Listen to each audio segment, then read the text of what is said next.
Have you ever been lied to by artificial intelligence the other day? Our family sat down for a home-cooked meal. The food looked great and smelled delicious and tasted wrong in the weirdest way. My wife, usually a magician in the kitchen, pulled out her phone and said, Look, I asked an AI what I could make with our ingredients. It said this was a popular recipe. Why would it lie? Why would it lie? Language is fascinating. Build a sentence one word at a time, and meaning emerges. Put the right words in the right order, and we can transform our future. The language we use shapes our understanding of the world. So when someone or some talks to us, our understanding shifts with what they say. And we start thinking, an AI was lying about a recipe. Except the AI can't lie. It's a machine. It has no understanding of truth or lies. It has no understanding of anything. Because standing requires a thinking mind, and there is no mind in the machine. The recipe-making AI didn't deceive my wife. Nor did it decide we to serve the bad dinner. It didn't even create a recipe. It did exactly what it was designed to do. Generate synthetic language that looks like a recipe, one word at a time. Using math, what food is or what makes it taste good, just was part of that equation. I think language may be our most powerful capability, and the one we use with the least care. Now when I tell people just how powerful language is, they generally shrug and say, come on, it's just words. I am dyslexic. I'm also an author. I've taught millions of people around the world, coding and design and technology ethics and AI. I am neurodivergent. I have severe ADHD, and I'm on the autism spectrum. I'm a principal at a major tech company. I'm a husband and a father. Did you notice with each statement, your opinion and expectations of me changed? That's the power of language, right there, shifting your understanding in real time. Now listen to these recent headlines. AI will soon understand people better than people understand themselves. AI chatbots defeat doctors at diagnosing illness. AI agents are challenging human monopoly over agency. That pinch of anxiety you're feeling right now. AI didn't do that. We did by choosing language that empowers artificial intelligence and devalues humanity. When we say that AI is coming for our jobs, our language tells us that machines are setting goals and making decisions and acting with intent. They're not, they are mirrors reflecting our language back at us, the language we use to express our goals and decisions. And intent, my friends, as we build AI, we accidentally hacked ourselves. Shifting our understanding so far, we can no longer tell what is artificial and what is intelligent. That anxiety is a symptom of the hack. How did this happen? Well, when scientists first started mimicking human reasoning with computers, all the way back in the 1950s, they called their project artificial intelligence. That choice of words put the hack in place. It told us that AI is something humanic, so we started using human metaphor training, learning, reasoning, thinking to describe computation. Then we built AI to generate language, and that activated the hack. Because when anything uses our language, our minds can't help but perceive it as a thinking being. So the moment AI started generating language, we started saying and thinking that these machines that are nothing like us are like us. Which is a problem, because the language we use shapes our understanding of ourselves in school.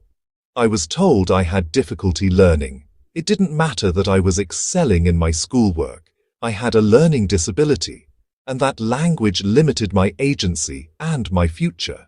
It told me that reading slowly would be a permanent barrier, but I would never measure up. But then I read a sentence that radically shifted my understanding. Disability is a mismatch between a person and their environment. It is just words, but that language transformed my understanding of myself and what agency and future I had.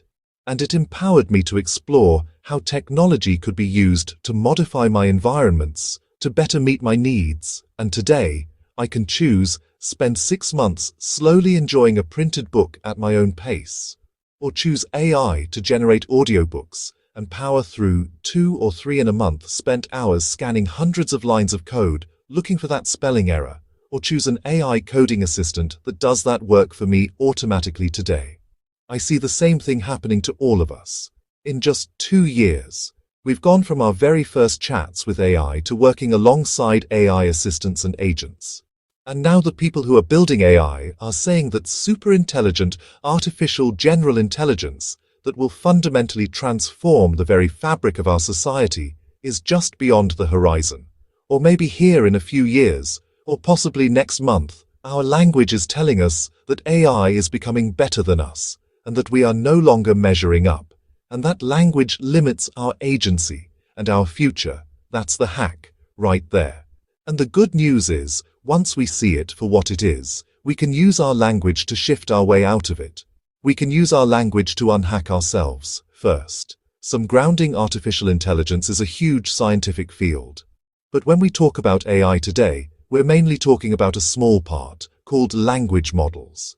To build these language models, we take everything humans ever wrote and feed it into machines that pick it apart, word for word, and draw mathematical connections between them to form patterns that form a giant model of our language. When we ask AI a question, it transforms our sentences into the same math and matches them up against the patterns, and then predicts the next most likely word to go at the end of the sentence. And then the process repeats, predicting one word at a time using math.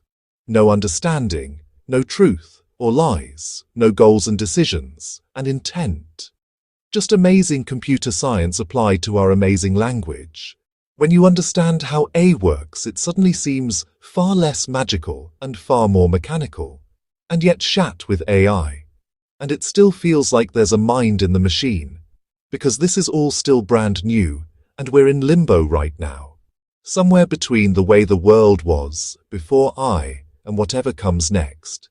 And in this space, the future feels uncomfortably uncertain, as it should, because we haven't staked out a pithy path to our future. Yet we have not decided where we want to go now that we have AI, or what role we want AI to play in our future. That, my friends, is a conversation worth having, because technology isn't something inevitable that happens to us. It's something we deliberately create and then choose to use or choose not to use. And our language isn't just words, it is our most powerful capability. And when we use it to talk to one another, when we share our hopes and dreams and visions for the future, the language we use shapes our collective understanding of the world and of ourselves and of AI. And we can choose language that describes technology as something that empowers us, that starts by adopting a healthy disrespect for the sanctity of technology at our dinner table. That's exactly what my wife did. She said, "I keep forgetting that AI is far more useful when you remember you can't trust it. It'll answer any question with 100% confidence, but it's talking out of its ear." We create technology to extend our capabilities, and we measure its success by how much it impacts. Our lives, technology is a choice, and so is how we talk about it. So when we talk about artificial intelligence, let's make the collective decision right now to call it assistive technology tools and materials. We choose that help us flourish. See, this language we use shapes our understanding of what is possible, and when we use it with care. When we choose language that empowers us, we transform the future from something that happens to us to something we all build together, one word at a time. Thank you very much. Applause.